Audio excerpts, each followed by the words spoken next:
Alright y'all, welcome back to the channel and to some more buckshot testing / predator testing, I suppose, based on the shells and the chokes that we've got today. This is kind of a combo that you could go either way, general buckshot use or predator stuff, and we definitely should see some rather interesting results out of it. Because we've already seen these shells can give some pretty solid results, but we have not tested them through either of today's chokes yet, but both of those have also shown some very nice results with a variety of different loads, but they are pretty different from each other as far as style and constriction goes as well. So we may have an absolute winner compared to the other, or both of them may do well, or neither one of them might work. I don't know what we're going to see, but it should be a rather interesting side by side to run. But first up, for the shells we've got, I brought out some of the Hornady Varmint Express buckshot loads. These ones are a 12 gauge, 2 3/4 inch, 24 pellet load of 4 buck at about 1350, and they do have the Hornady Versatite wad in there, which is Hornady's copy, if you will, of the Federal Flight Control. They look almost identical, and most people probably wouldn't be able to tell the difference. They're designed to do the same thing, and usually they work about the same as well as a flight control wad would. So pretty interesting shell, even though this is technically a more varmint predator oriented load. You can see it looks like there's a coyote pelt in the background here. It is still a 24 pellet load of 4 buck at over 1300 feet per second. So anything you would want to use a 4 buck load for, these would absolutely do it. Not just stuff like coyotes. These have already shown to be some solid performing shells, especially if you find the right choke combos for them. So we'll see how they do through today's two, since they are kind of on opposite ends of the spectrum from each other. As for the setup that we're going to run, I brought out the Remington 1187. This one's got a 28-inch barrel on it, but we've got two chokes that we're going to put head to head with these Varmint Express shells. Those being these two. First, we have a Remington Wingmaster HD Turkey Predator choke. It's a 670 constriction, so this is the tighter of our chokes today for sure. I believe these did come in some Remington turkey guns and stuff over the years, but Remington also offered these in their own package on store shelves and stuff for a while. I don't believe they currently make these anymore, but this has been a phenomenal performer. It's done turkey stuff really well. It's done different predator style or buckshot style loads very well. It's a 670 constriction, so a little bit on the tighter side, getting down into the turkey range, but it is non-ported, no straight rifling, no steps or anything like that down inside of there, so should be very interesting when compared to our second choke, that being the Kicks Howler. Now this one in particular is the Howler H, which is the one that's kind of designed more for heavy shot or TSS applications. They have a Howler L as well, which is a little more favored towards lead, although either one can safely shoot either shot. I think the Howler H is a little more open of a constriction than the Howler L is, but this Kicks is a 703 for a constriction, so quite a bit of difference between a 670 and a 703, but they're also pretty different design as well. We've got a lot of big ports and no porting at all, so quite a large gap in chokes, but both of them have done well with similar loadings. Maybe one works better with the Versatite wad, but we might have too much constriction or too much porting or anything like that. We're going to put the two side by side and see what happens between them and if there's one obvious winner or not. Before our test today, we're running everything the same as usual. I've got 2 sheets of paper set up at 40 yards side by side with the chronograph and templates as well. So we'll get you guys a view of those targets. We'll start with our Remington Wingmaster 670, then we'll move to our Kicks Howler, and we'll see what the difference actually is. I don't know how each one is going to really perform just yet, but let's get to taking some shots and seeing what they can actually do with these Varmint Express 4 buck loads.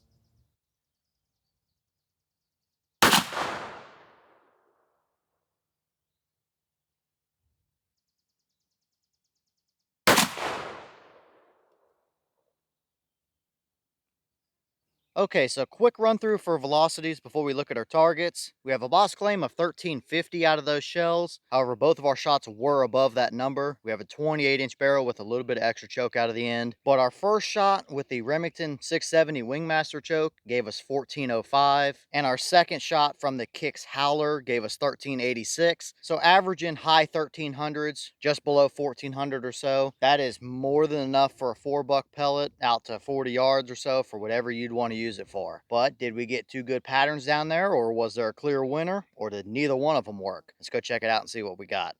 Okay, so here we are down at our two 40-yard targets side by side. On the left, we have our shot with the Remington Wingmaster Turkey Predator 670. On the right, we have our Kicks Howler H, which is a 703. We definitely see two way different results from each other for sure. Coming into it, this could have went a number of different ways. We could have had too much constriction with the Remington choke. We could have had porting that messed with our shot on the Kicks choke. Neither one of these could have worked. Both of them could have worked, but now we've pretty well got our answer. But I can tell you, neither of these patterns is the best that we've seen. Even the clear winning pattern over there on the left with our Remington Wingmaster 670 choke. It's a much better pattern with that Remington, but still, neither of these is the best we've gotten out of those shells.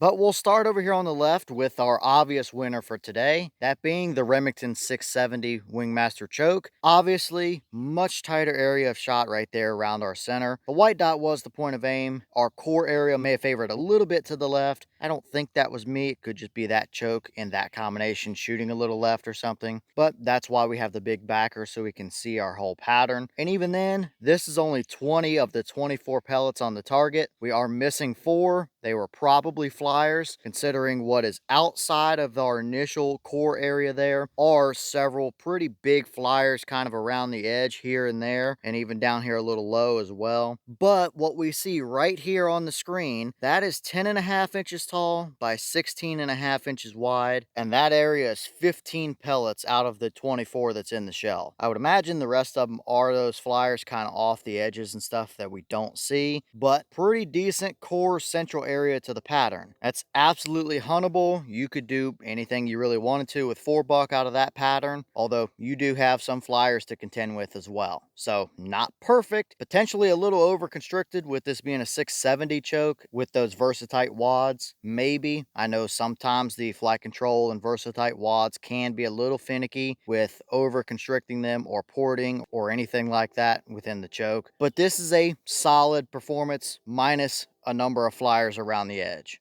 But now moving over here to our Kicks Howler H. This is a 703 construction, so quite a bit more open than our Remington choke was, and it did not really pay out for us at all. Was it just not enough constriction for the shells? Possibly. Or did the porting and stuff in that Kicks choke mess with our Versatite wad some? Maybe as well. Maybe it's a little bit of both combined. But this pattern is way more broad and way more all over the place. The top half of the target up there is a much more broad spread, but it is a decently even spread. It's just not at all condensed. Kind of just pellets broadly scattered across the top half. And then as we get to the bottom, we pick up a few wet spots on the target from where it rained yesterday. But we have a couple pellets down there. There's one at the bottom right, one center of the bottom, and one a little lower to the left of it. Out of all the pellets we have on the target here, there's only 18 of them, and there's really not even anything I can actually measure for you guys. Target paper is 36 inches wide by about 44 inches tall, and we pretty much covered the entire thing except for the central area right below the white dot there. There's absolutely nothing. So did our pattern favor high and those pellets we see at the bottom were just flyers, or did our pattern just kind of split apart into different pieces like that? I really don't know. I felt perfectly fine about this shot as well, but clearly not the winning combination for sure. But let's throw a couple templates up. That'll give us a little better reference as to how these actually performed out in the field, and we'll really get a good idea on what the difference is then.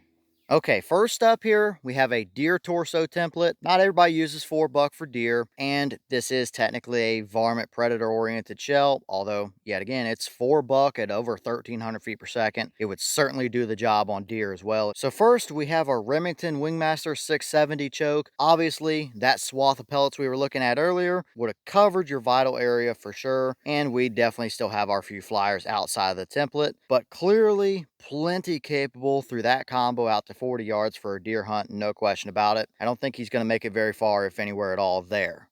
And now we've got it moved over to our Kicks Howler choke pattern. Obviously, I favored the template up where the actual majority of our pattern seemed to be, which was a little high. This is something I always have to go back and explain to people. The white dot is only a reference point for me to aim at from 40 yards to try and keep the pattern center. We're looking for pattern performance here with these templates. We're not looking for how accurate I or the setup was at actually hitting our white dot. If we would lower that template where that white dot actually is and put it where we would be aiming at the deer, it wouldn't really tell us much of anything as far as how good the pattern can perform with a nice centered up shot. So that is why we have it favored a little high, so we can actually see what our true pattern performance is rather than just the accuracy of me hitting the white dot. Clearly still dead deer capable for sure, but way more broad. You still would have hit just about every vital area in that deer, but you would have had kind of one or two in the shoulder, one or two in the lungs, one or two in the liver, and just kind of little splotchy bits of shot all throughout the vitals. Good enough for 40 yards, but probably not the deer hunting combination that I would run with this Kicks Howler.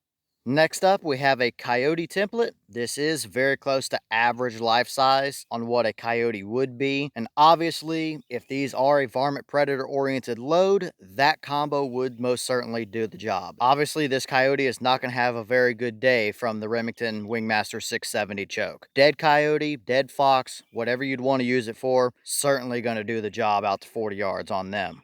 And now we've got it moved over to our Kicks Howler choke. Same story, dead coyote for sure. You've covered him with a decent number of pellets there. It would work, but it's nowhere near as capable as what the Remington choke did for sure. Just continues our trend of showing us a much more broad pattern like we already knew. Maybe for up close and personal, thicker cover on moving coyotes and stuff, that might be kind of what you want. But for me, I still prefer the tighter pattern we got with the Remington choke. And finally, we have our actual torso cut out here. We're really not trying to test these at 40 yards to see how good they would be for a home defense shield or nothing like that. But some people that may be watching this don't have a good reference on how big different body sizes of animals are. So this torso cutout will give them a little better reference point just to base the results off of. This is a regulation 18 by 30 template. If we put it over our Remington 670 choke, you've covered pretty much the entire chest cavity there. So just like we already knew, this is the tighter and the better pattern. But if we move it over here to our Kicks Howler choke now, obviously still, you've got pellets through the torso there. I still wouldn't want to test it and stand in front of it for sure. Still going to be a bad day for any two-legged creatures, but not nearly as many of them. Not as tight of a pattern. And for the Kicks choke, just not overly impressed with it. I'd much rather have the Remington, at least for today's combination. And here are those two Versatite wads out of those shells. On the left, you have your Remington 670 Wingmaster choke. On the right is the Kicks Howler choke. You can definitely tell that the left wad went through a tighter choke. The flaps opened quite a bit farther, and our tail fins flayed out a decent little bit here, and a lot more scuffing and stuff going on the edges. But on the right, we have our Kicks Howler, and the tail fins didn't even try to really deploy here at all. Don't know that I've ran across that happening. Most of the time, they look about like this on the left. They're out a little bit, if not a little farther than that even. So could that have played into why our kicks pattern was not quite as tight as what we would ideally want to see if we didn't get that air brake effect quite as much out of that wad on the right? Maybe, maybe not, I don't know. But as far as the rest of it goes, nothing out of the usual. Very much typical performance here. Just those little tail skirt fins are definitely different between the two as far as how they performed anyway.